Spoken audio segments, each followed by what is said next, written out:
Hello friends, मैं प्रियंका आर्य आप सबका आपके अपने चैनल लेट्स स्टार्ट स्टडी में बहुत बहुत स्वागत करती हूँ। आज मैं आप सबके लिए सुपर टेट एग्जाम के लिए पॉलिटी की क्लास लेके आई हूँ। जैसे कि मैंने आपको सुपर टेट एग्जाम का सिलेबस बताया था कि आपको कौन कौन से टॉपिक पढ़ने हैं, आपके सुपर टेट एग्जाम का सिलेबस क्या है, किस टॉपिक से कितने नंबर के क्वेश्चन आते हैं। उसी में आपको पढ़ना था कि संविधान व राज्य व्यवस्था करके एक टॉपिक, उसी सीक्वेंस की आपकी क्लासेस चल रही हैं। जैसे आपको मैंने इससे पहले वाली क्लासेस में मैंने आपको बताया कि संविधान क्या होता है, किसी भी देश को संविधान की आवश्यकता क्यों पड़ती है, संविधान के कितने प्रकार होते हैं, हमारे भारत का संविधान कैसा संविधान है, अगर हमारे भारत में कोई युद्ध हो जाता है, आपातकाल हो जाता है, कोई ऐसी कंडीशन आ जाती है तो उस टाइम पे हमारे भारत का संविधान कैसा हो जाता है, या जैसे शांति काल में हमारे भारत का संविधान कैसा होता है। आप सबको पता है कि शांति काल में भारत का संविधान तो संघात्मक संविधान होता है, लेकिन कोई युद्ध हो जाता है, बाढ़ आक्रमण किसी कारण से आपातकाल लग जाता है तो उस कंडीशन में हमारे भारत का संविधान कैसे हो जाता है। फिर मैंने आपको संविधान निर्माण की ऐतिहासिक पृष्ठभूमि बताई कि संविधान के निर्माण के लिए कौन कौन सी पृष्ठभूमि किस तरह से हुआ। जैसे अंग्रेजों के द्वारा लागू किया पहला कानून क्या था, जैसे 1773 का regulating act, Pitt's India act, अलग अलग चार्टर्स जो आए आपका, जैसे 1935 का भारत शासन अधिनियम, इन सब के बारे में समझाया। फिर मैंने आपको समझाया कि संविधान निर्माण की पृष्ठभूमि क्या रही, कि संविधान का निर्माण, जैसे आपका भारत स्वतंत्र हो गया तो उसके पश्चात आपके संविधान का निर्माण हुआ, तो साइमन कमीशन का गठन हुआ, कैसे नेहरू रिपोर्ट बनी, कैसे अलग अलग समितियां बनाई गईं, कैसे डॉक्टर बी.आर. अम्बेडकर की अध्यक्षता में संविधान का निर्माण हुआ, हमारे संविधान को हस्तलिखित किसने किया। ऐसे ये सारे इम्पोर्टेंट टॉपिक को मैंने आपको इसके पिछली क्लासेस में कवर किया है। अगर आपने अभी तक इसके पिछली क्लासेस को नहीं देखा तो हमारे चैनल के प्लेलिस्ट में जाइए, वहाँ से जाके वो सारी क्लासेस देख लीजिए और हमारे चैनल को सब्सक्राइब कर लीजिए, जिससे क्या होगा कि हमारे चैनल पे आने वाले वीडियो के सारे रेगुलर वे पे आपको नोटिफिकेशन मिलता रहेगा, जिससे आपकी कोई भी क्लास मिस नहीं होगी और आप अपने एग्ज़ाम की प्रिपरेशन बहुत अच्छे तरीके से कर सकते हैं। ठीक है, तो आज के उसमें हम क्या पढ़ेंगे, आज हम पढ़ेंगे भारतीय संविधान की उद्देशिका क्या है। भारतीय संविधान की उद्देशिका, जिसे आप प्रस्तावना के नाम से भी जानते हैं। आपको पता है कि जैसे मैंने आपको नेहरू रिपोर्ट को पढ़ाया था, तो मैंने आपको बताया था ना, जो नेहरू रिपोर्ट बनी थी, इससे आप एक तरह से कह सकते हैं कि संविधान का मसौदा तैयार किया गया था कि संविधान का निर्माण कैसे करना है, क्या क्या होना चाहिए हमारे संविधान में। उसी के आधार पर आपको जैसे प्रस्तावना बनी हमारे संविधान की, जिसे आप उद्देशिका भी कहते हैं। तो उद्देशिका में है क्या, उद्देशिका का सामान्य अर्थ क्या होता है, इसका भूमिका या परिचय, इसमें एक परिचय दिया गया कि हमारा जो संविधान बना है कौन कौन से अधिकार किस तरह से, क्या इसका मुख्य उद्देश्य है, किस आधारभूत किस सोच को रख के हमने संविधान का बनाया, कौन कौन से मानवीय मूल्य है, किस तरह से क्या क्या हम चाहते हैं, उन्हीं सबको हमने परिचय दिया है किसमें, उद्देशिका में। तो प्रस्तावना का सामान्य अर्थ क्या होता है, प्रस्तावना का सामान्य अर्थ आपका भूमिका या परिचय होता है। जैसे आप सब ऐसे लिखते होंगे, ठीक है, अब ऐसे लिखते हैं तो अब क्या करते हैं, पहले भूमिका का परिचय ही तभी तो देते हैं ना किसमें, प्रस्तावना में। तो आप क्या लिखने जा रहे हैं, आप किस आधार पे लिख रहे हैं, इसी सब का परिचय आप किस में देते हैं, प्रस्तावना में। तो यही आप क्या किया कि आपका संविधान, जो पूरे संविधान आपके अध्याय भाग परंतु उपपरंतु में सब डिवाइड किया गया, तो इस संविधान का मूल उद्देश्य का, इसका परिचय किसमें दिया गया, आपके प्रस्तावना में।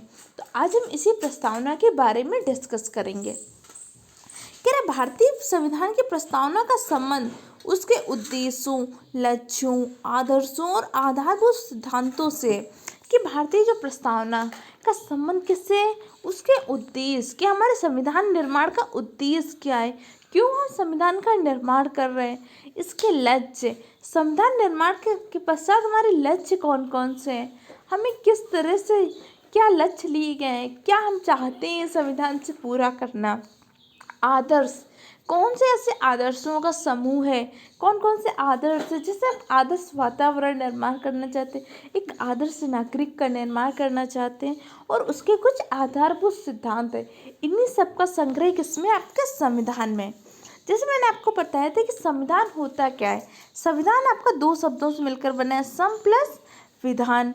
सम का तात्पर्य क्या होता है, मैंने आपको बताया था, सम का तात्पर्य होता है बराबर, और विधान का तात्पर्य क्या होता है, नियम कानून। ऐसे नियम कानून जो सबके लिए समान है, वही तुम्हारा संविधान है।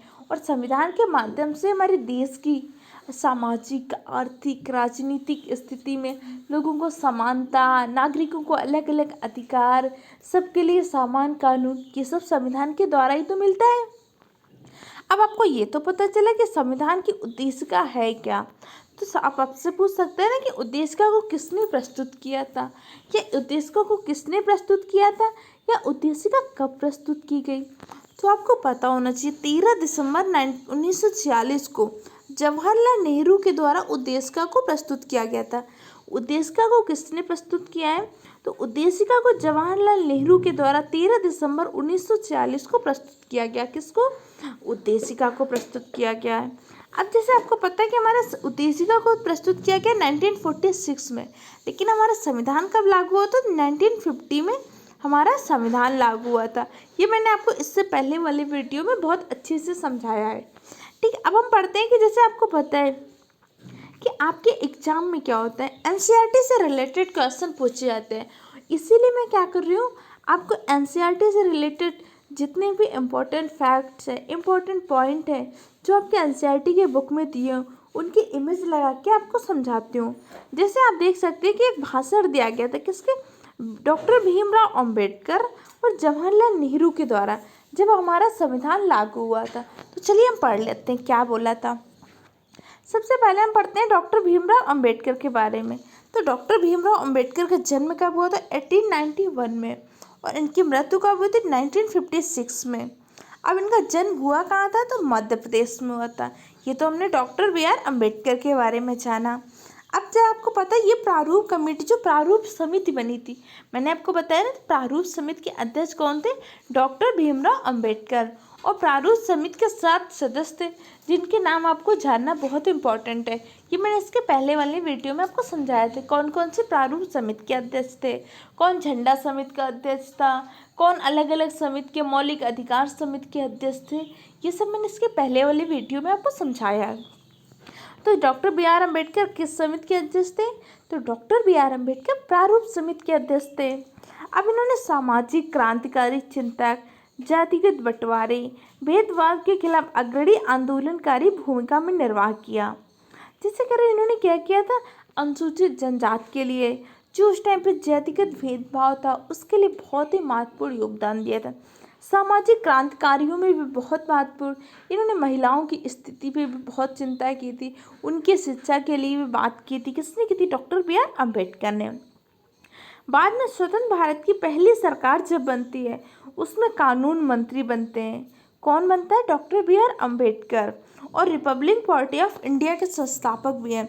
जो रिपब्लिकन पार्टी ऑफ इंडिया है, उसके संस्थापक भी कौन है, डॉक्टर बी आर अम्बेडकर। तो ये सारे पॉइंट आपको याद रखने हैं।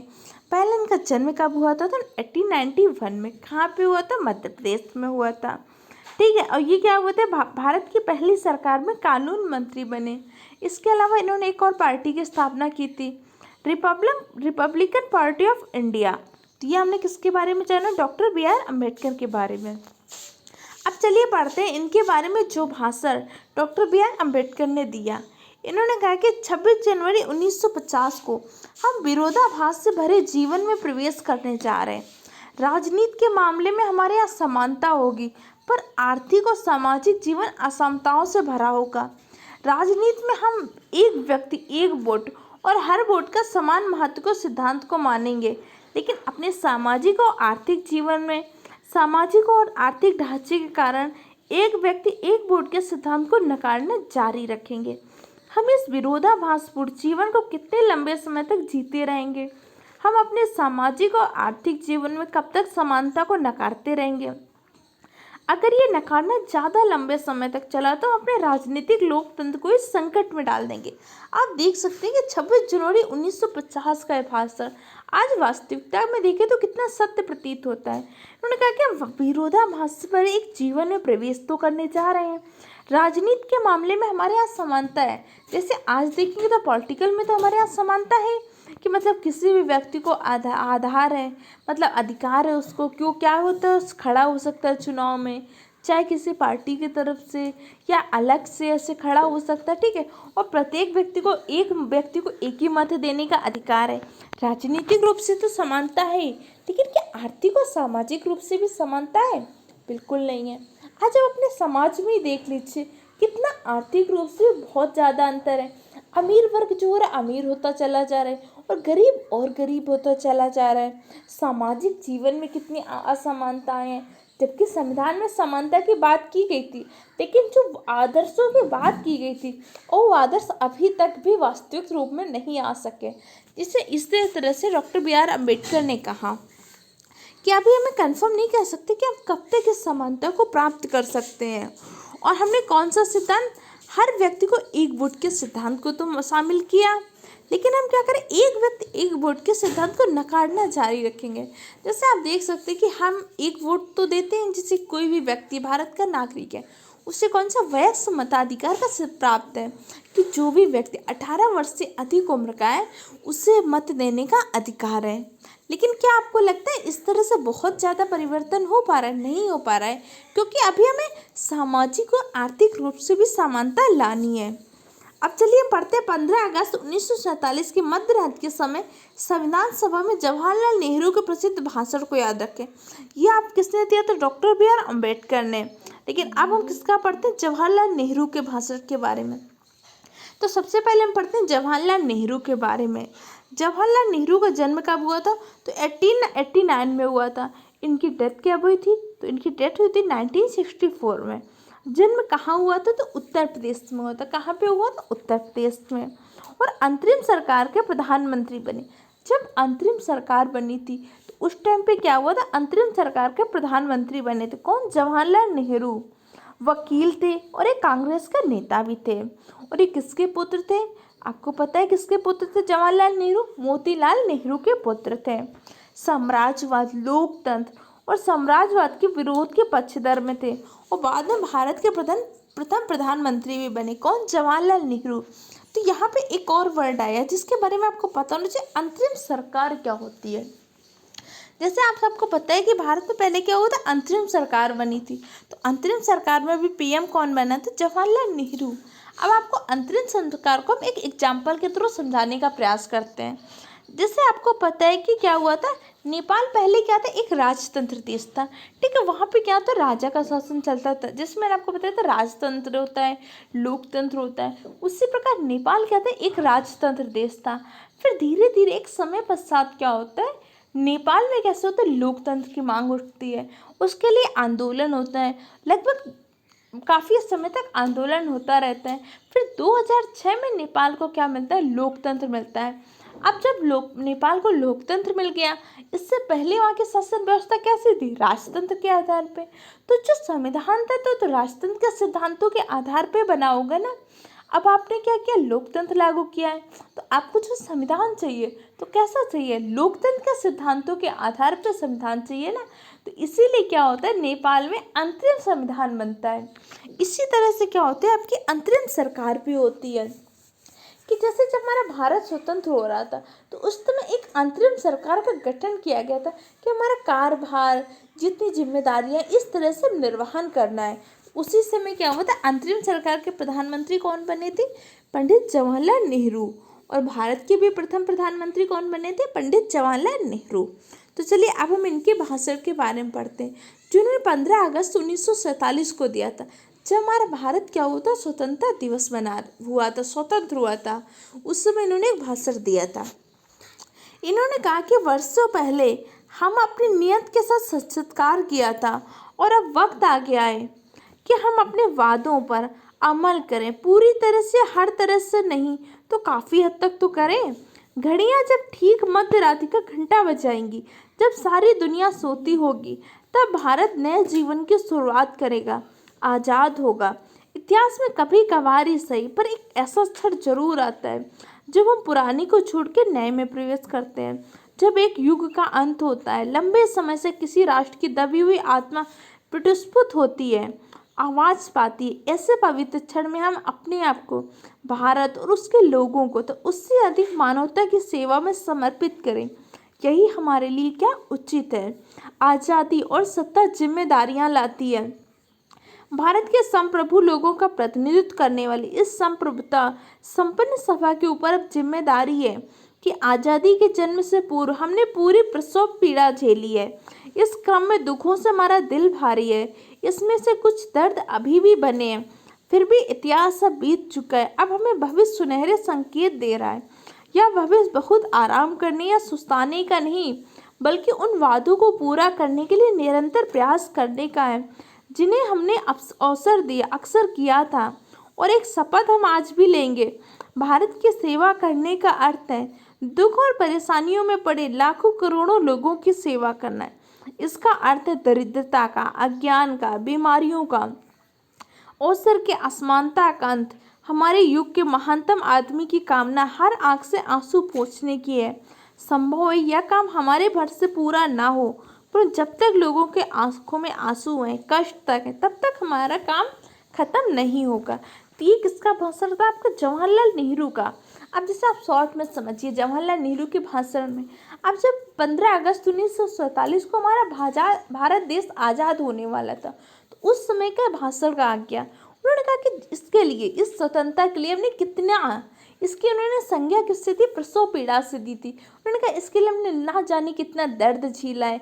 हम भारत माता ने पता नहीं कितने अपने वीर संपूतों को क्या किया है, आहुति गई है, जाने कितने क्रांतिकारी शहीद हो गए हैं, तब जाके आज हमें भारत की स्वतंत्रता मिलने जा रही है।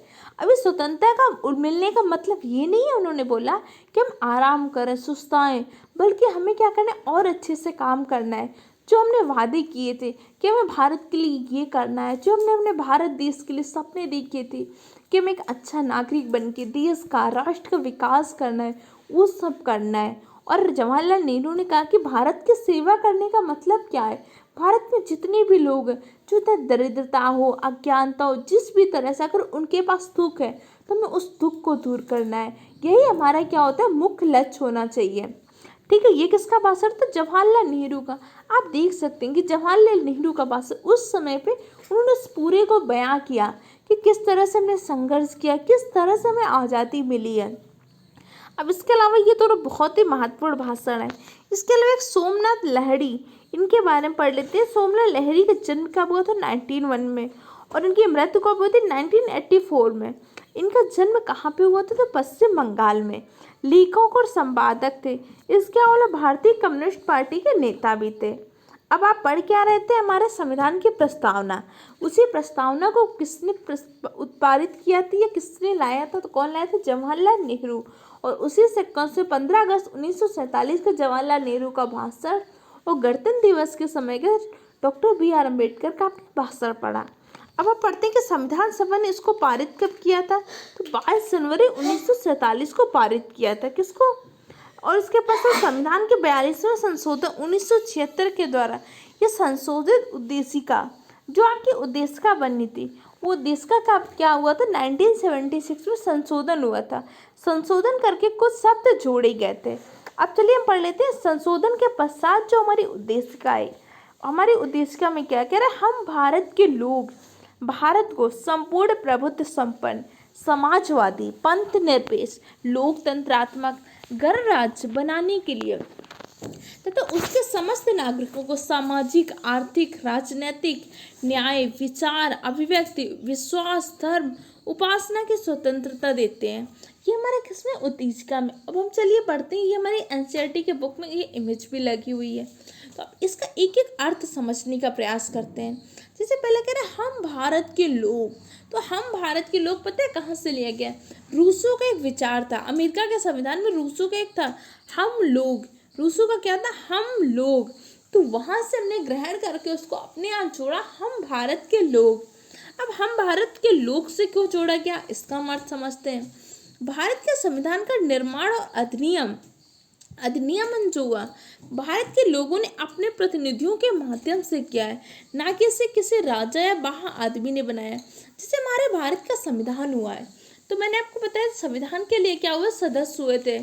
सदस्यों का निर्वाचन हुआ था। तो भारत की जनता ने उन सदस्यों को निर्वाचन किया था और उन सदस्यों ने क्या किया, अपने क्षेत्र की जनता का प्रतिनिधित्व किया था।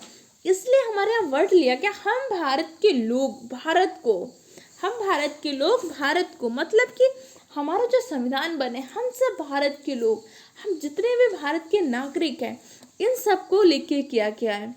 भारत को एक संपूर्ण प्रभुत्व संपन्न, अब हम पढ़ते हैं प्रभुत्व संपन्न का तात्पर्य क्या है।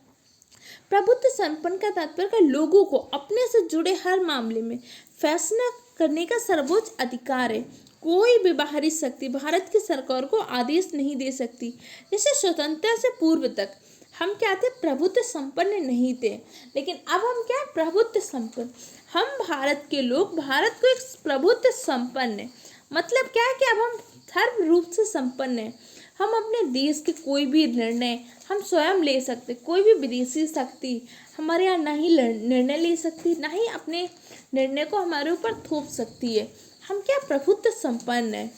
समाजवादी, समाजवादी का तात्पर्य क्या है, समाज में संपदा सामूहिक रूप से पैदा होती है और समाज में उसका बंटवारा समानता के साथ होना चाहिए। कह रहे हैं कि जो समानता है, हमारे समाज की जो भी चीज़ें हैं उसका बंटवारा सबके साथ समानता के साथ करना है। सरकार जमीन और उद्योग धंधों की हकदारी से जुड़े कायदे कानून इस तरह से बनाए कि सामाजिक आर्थिक असमानताएं कम हो। क्योंकि जैसे आपने पढ़ा था, किसका भाषण पढ़ा आपने, डॉक्टर बी आर अम्बेडकर का। उन्होंने बताया कि बहुत सारी क्या सामाजिक रूप से आर्थिक रूप से असमताएं हैं, इसीलिए इसमें उद्देश्य का हमें कहा गया कि हम भारत को संपूर्ण प्रभुत्व संपन्न समाजवादी, मतलब पहले तो हम स्वतंत्र हो चुके हैं, अब हम अपने सारे निर्णय स्वयं ले सकते हैं, हमें किसी भी विदेशी की आवश्यकता नहीं है। दूसरे का समाजवादी, समाज की जो आर्थिक रूप से सामाजिक असमानताएं हैं, इन असमानताओं को दूर करने का प्रयास करना है। पंथ निरपेक्ष, पंथ निरपेक्ष का तात्पर्य क्या है, हमारे देश का कोई भी एक धर्म नहीं होगा क्या, जैसे भारत में तो अलग अलग धर्म है, हिंदू, मुस्लिम, सिख, ईसाई, बौद्ध, पारसी, जैन, बहुत सारे अलग अलग धर्म हैं। लेकिन भारत देश किसी भी एक धर्म का वो नहीं करता कि हम एक धर्म की अनुशंसा करते हैं, एक धर्म का विरोध करते हैं। भारत कैसे एक पंथ निरपेक्ष देश है। भारत के हर नागरिक को अपनी इच्छा अनुसार जो धर्म चाहे उसको मानने की स्वतंत्रता है। चलिए समझते हैं पंथ निरपेक्ष क्या है। नागरिकों को किसी भी धर्म को मानने की पूरी स्वतंत्रता है, लेकिन कोई भी हमारा धर्म कैसा आधिकारिक धर्म नहीं है। मतलब भारत किसी भी एक धर्म की ऐसा नहीं कि अनुशंसा करता है कि हमारा कोई आधिकारिक धर्म है। हम प्रत्येक धर्म की समानता के साथ उसका सम्मान करते हैं।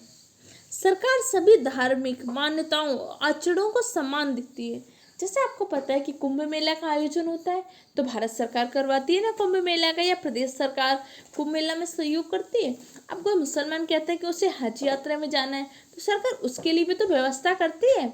ऐसे सिखों के जो होते हैं उसके लिए सरकार व्यवस्था करती है। हर चीज़ के लिए क्या कर रही है, व्यवस्था कर रही है। ऐसा तो नहीं कर रही कि नहीं हम तो हिंदू धर्म के लिए करेंगे, सिर्फ हम तो सिर्फ मुस्लिम धर्म के लिए करेंगे, हम सिर्फ सिखों के लिए, हम सिर्फ जैनों के लिए, हम सिर्फ बुद्धों के लिए, ऐसा तो कुछ नहीं।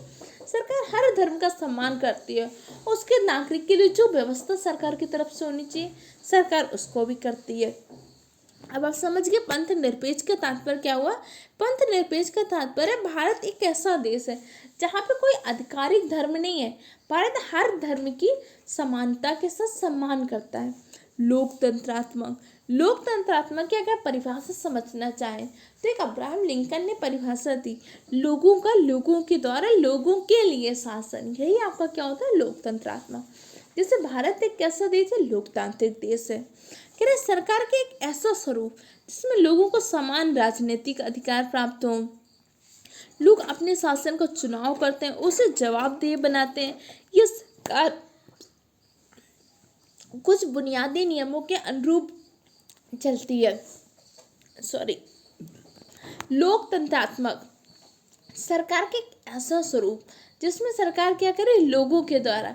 जैसे हमारे यहाँ सरकार का चुनाव किससे होता है, भारत सरकार के जो नागरिक हैं, भारत की जो जनता है वही तो चुनाव करती है ना। हम अपनी सरकार को स्वयं चुनाव करते हैं। कई बार क्या होता है हमारे यहाँ सरकार का कोई ऐसा निर्णय होता है जिसे सब जनता नहीं पसंद करती है, तो जनता उसके खिलाफ क्या करती है, विरोध कर सकती है, आंदोलन कर सकती है, अलग अलग चीज़ें। और सरकार उसके लिए क्या होती है, जवाबदेही होती है। कई बार सरकार को अगर इच्छा नहीं होती है या जनता की इच्छा नहीं होती तो सरकार को उसको बदलना पड़ता है ना। तो ये क्या होती है, लोकतंत्रात्मक। यहाँ पे क्या लोगों का शासन है, ठीक है। तो हमारे यहाँ क्या होता है, जो जनता है, जनता अपनी सरकार को चुनती है और सरकार क्या होती है, प्रत्यक्ष रूप से जनता के प्रति जिम्मेदार होती है, जवाबदेही होती है, ठीक है। और क्या है, लोकतंत्रात्मक। गणराज्य बनाने के लिए तो उसके समस्त नागरिकों को सामाजिक, आर्थिक, राजनीतिक न्याय, विचार, अभिव्यक्ति, विश्वास, धर्म, उपासना की स्वतंत्रता। अब गणराज्य का तात्पर्य क्या होता है, जैसे आपको मैंने बताया था कि हमारे भारत का संविधान कैसा है। भारत का संविधान शांति काल में तो क्या होता है, संघात्मक संविधान है। लेकिन किसी भी युद्ध, बा आक्रमण, ऐसे कंडीशन में भारत का संविधान कैसा हो जाता है, एकात्मक संविधान। संघात्मक संविधान में क्या होता है, हमारी शक्तियाँ दो स्तर में बटी होती हैं। जैसे आपको पता है कि हमारे भारत सरकार में शक्तियाँ दो स्तर में बटी हैं। पहली क्या होती है, केंद्र स्तर में, दूसरी राज्य स्तर में। अब गणराज्य का तात्पर्य क्या होता है, गणराज्य का तात्पर्य क्या होता है, जो हमारे शासन का प्रमुख होगा वो लोगों के द्वारा चुना जाएगा, ना कि वंशानुगत होगा। जैसे पहले क्या होता है, जैसे आप ब्रिटेन में देखेंगे तो वहाँ का जो प्रमुख पद होता है, जैसे महारानी है तो उसका पद क्या है, उनका आनुवंशिक पद है। वो शासन उनके बेटा, उनकी बेटी, उसी तरह से चलता रहता है ना। जबकि हमारे भारत में तो ऐसा नहीं है। हमारे भारत में जो शासन का प्रमुख पद है, राष्ट्रपति, राष्ट्रपति महोदय का जो पद है, आनुवंशिक तो नहीं है, जनता के द्वारा अप्रत्यक्ष रूप से राष्ट्रपति का चुनाव होता है, ठीक है ना। आपको पता है ना कि हमारे राष्ट्रपति का चुनाव किस पद्धति से होता है, तो एकल संक्रमणी मत पद्धति से राष्ट्रपति का चुनाव होता है। तो अब आप समझ गए ना कि गणराज्य का तात्पर्य क्या होता है। अब कह रहे गणराज्य बनाने के लिए उसके समस्त नागरिकों को, हमारे जितने भी भारत के नागरिक हैं, उसको सामाजिक, आर्थिक, राजनीतिक न्याय, विचार, अभिव्यक्ति, विश्वास, धर्म, उपासना की स्वतंत्रता देते हैं। कह रहे जैसे क्या होता है, हमारे समस्त नागरिकों को, ये याद रखना यहाँ पे क्या करना है, नागरिकों को अधिकार दिए जा रहे हैं, ना कि निवासियों को। अगर जिस व्यक्ति को भारत सरकार की नागरिकता नहीं है तो उसे ये अधिकार नहीं है कि अगर वो कोई निवासी है, कोई दूसरे देश से आके भारत में निवास कर रहा है, जब तक उसे नागरिकता नहीं मिल जाती तब तक उससे अधिकार नहीं है। ये अधिकार किसको मिल रहा है, हमारे भारत के नागरिकों को। अब आप पता है सामाजिक रूप से, आर्थिक रूप से, राजनीतिक रूप से। जैसे सामाजिक रूप से क्या होता है, जैसे आप मान लीजिए कोई वैकेंसी निकलती है, ठीक है।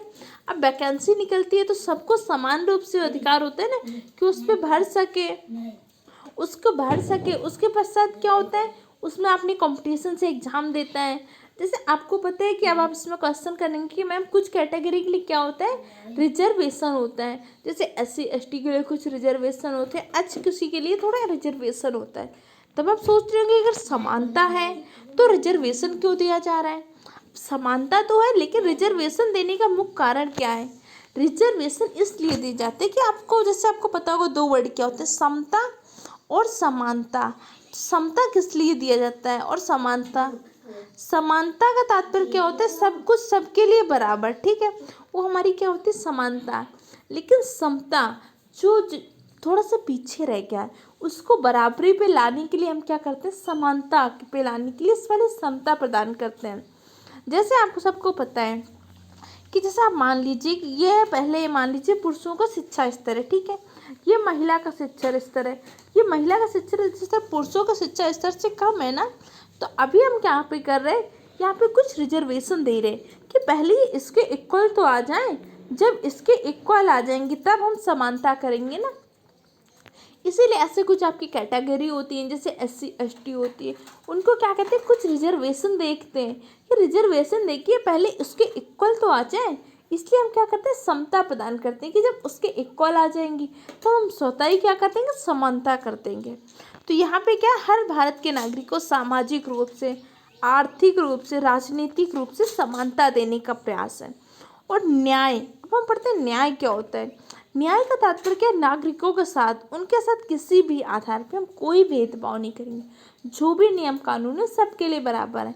ये भेदभाव जो जाति के आधार पे हो, धर्म के आधार पे हो, लिंग के आधार पे हो, किसी भी आधार पे भेदभाव नहीं करेंगे।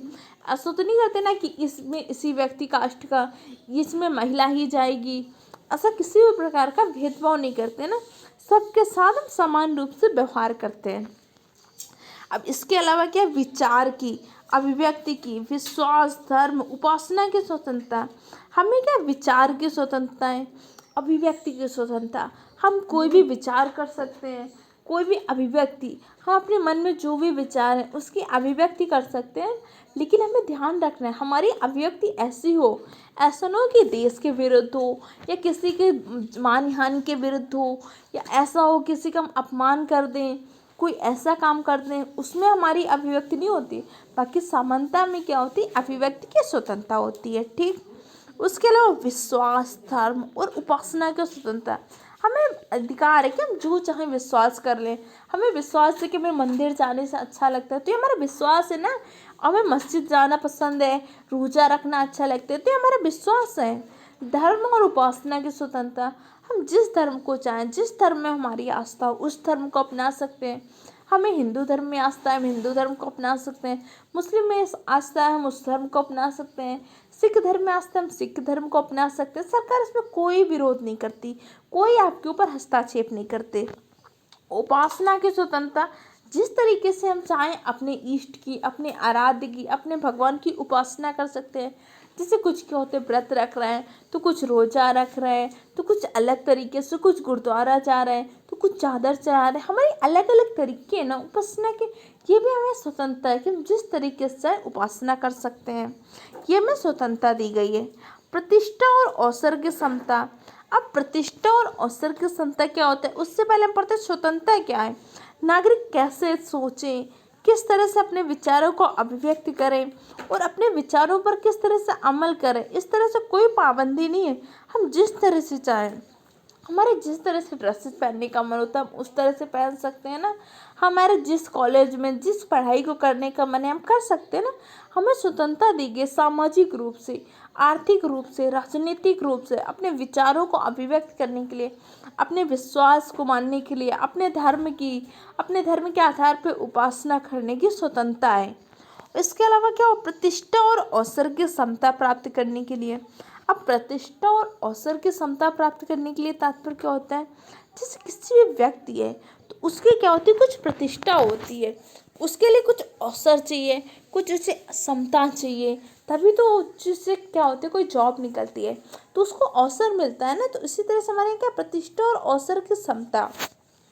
अब समता क्या है, जैसे मैंने आपको समझाई, कानून का समझ सभी लोग समान है, पहले से चली आ रही सामाजिक असमानताओं को समाप्त होना होगा और सरकार हर नागरिक को समान अवसर उपलब्ध कराने की व्यवस्था करे।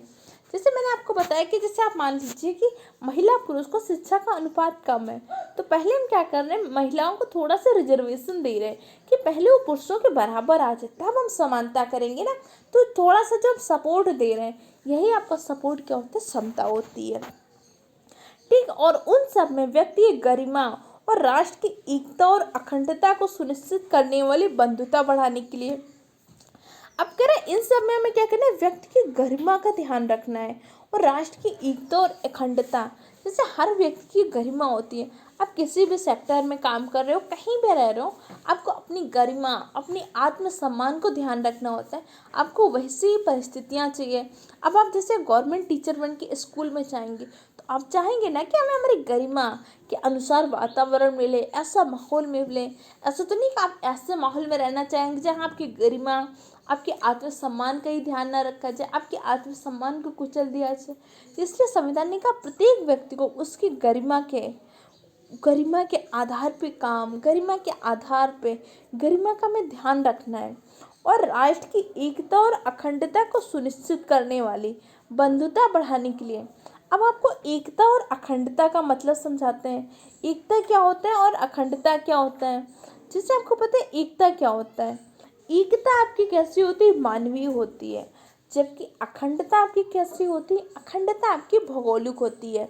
जैसे कहेंगे भारत के लोगों में एकता है तो यहाँ पे क्या हो रहा है, एक मानवीय गुण को हम दर्शा रहे हैं, जबकि अखंडता भारत के सभी राज्यों के मध्य में अखंडता है, मतलब भारत के सभी राज्य भौगोलिक आधार पर दर्शाने की कोशिश कर रहे हैं। इन वर्डों को आपको याद रखना है। जैसे कई बार क्या होता है, अगर आप सिविल सर्विसेज एग्जामिनेशन वगैरह में देते हैं, जैसे आज मैंने आपको समता और समानता में अंतर बताया कि समता क्या होती है और समानता क्या होती है, एकता और अखंडता में अंतर बताया। कई बार क्या होता है, जैसे आप किसी भी मेंस एग्जाम में लिखते हैं तो इन शब्दों के अर्थ आपको बहुत पता होना चाहिए। कई बार क्या होता है, हम सही जगह गलत शब्द का चयन कर लेते हैं। हम एकता अखंडता को एक मान लेते हैं, समता समानता को, ऐसे बहुत सारे अलग अलग शब्द होते हैं, तो हमें इनका अर्थ पता होना चाहिए। और राष्ट्र की एकता और अखंडता सुनिश्चित करने वाली बंधुता बढ़ाने के लिए कह रहा है कि हमें बंधुता बढ़ाने के मतलब हमें ध्यान रखने कि भारत का हर नागरिक हमारे परिवार का सदस्य है। हमें एक दूसरे के साथ अच्छे से व्यवहार करना है, एक दूसरे का सम्मान करना है। एक परिवार के सदस्य कोई भी नागरिक किसी दूसरे नागरिक को अपने से कमतर नहीं मानना। इन सब के आधार पर दृढ़ संकल्प होकर अपने संविधान सभा में आज तारीख 26 नवंबर 1950 को संविधान को अंगीकृत, अधिनियमित और आत्मसमर्पित करते हैं।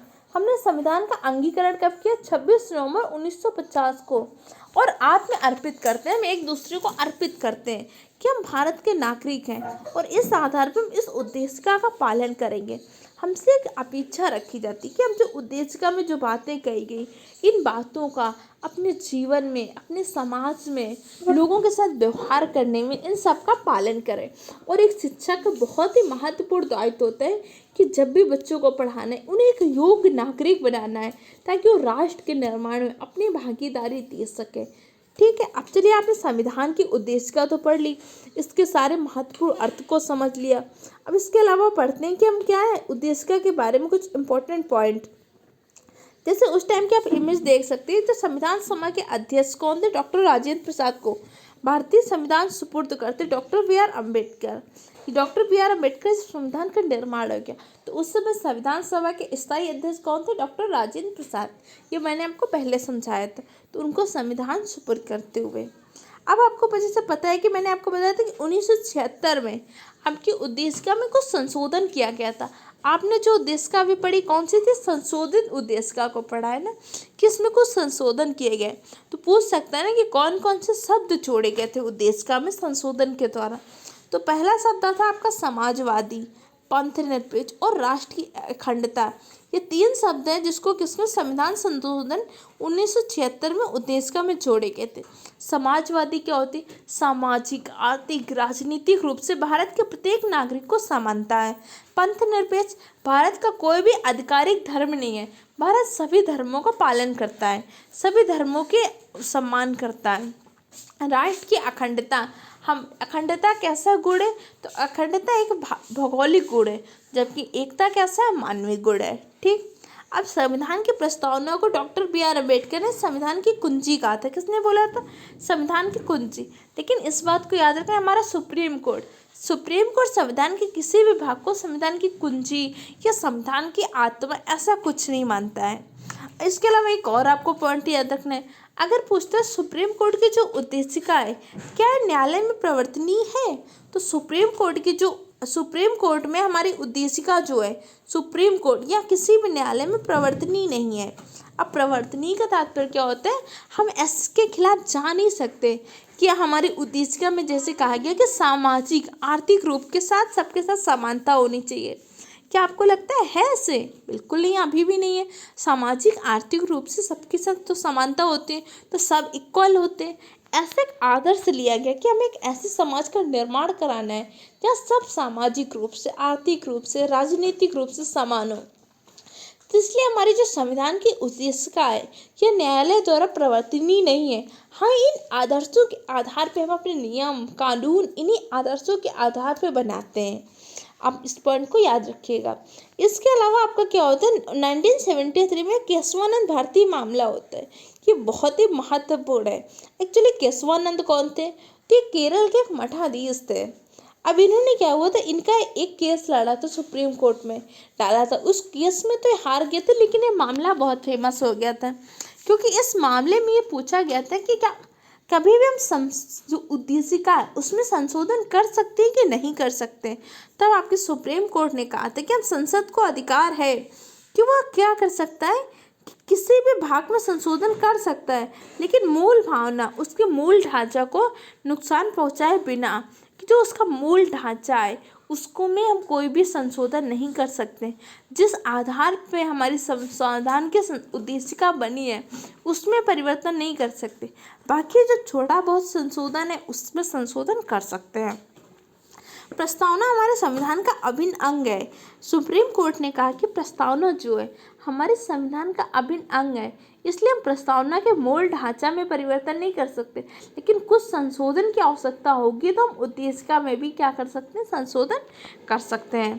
केशवानंद भारती मामले में ये सर्वोच्च न्यायालय में मूल ढांचा सिद्धांत, थ्योरी ऑफ बेसिक स्ट्रक्चर दिया गया था, जिससे संविधान को मूल ढांचा बताया कि संविधान का मूल ढांचा क्या है। तो कई बार ऐसा क्वेश्चन पूछ सकते हैं कि थ्योरी ऑफ जो बेसिक स्ट्रक्चर है किस मामले में दिया गया था, तो किस में दिया गया था, केशवानंद भारती मामला में। ये आपका हुआ कब था, 1973 में। अब जैसे मैंने आपको बताया था कि भारतीय संविधान के स्रोत, तो मैंने आपको जब संविधान वाला चैप्टर पढ़ा रही थी तो मैंने आपको बताया था भारतीय संविधान का मुख्यतः दो स्रोत हैं, कुछ आपके देसी स्रोत हैं और कुछ आपके कैसे विदेशी स्रोत हैं। जैसे मैंने आपको बताया था देसी स्रोत के अंतर्गत 1935 का भारत सरकार अधिनियम, विदेशी स्रोत में क्या, जैसे अमेरिका, आयरलैंड, कनाडा, रूस, अलग अलग देशों के संविधान से हमने कुछ मूल बातें, कुछ इंपॉर्टेंट चीज़ें ग्रहण की, वो हमारे कैसे स्रोत हैं, विदेशी स्रोत हैं। कह रहे भारतीय संविधान के अनेक देशी और विदेशी स्रोत हैं, लेकिन भारतीय संविधान पर सबसे अधिक प्रभाव किसका पड़ा है, भारत शासन अधिनियम 1935 का।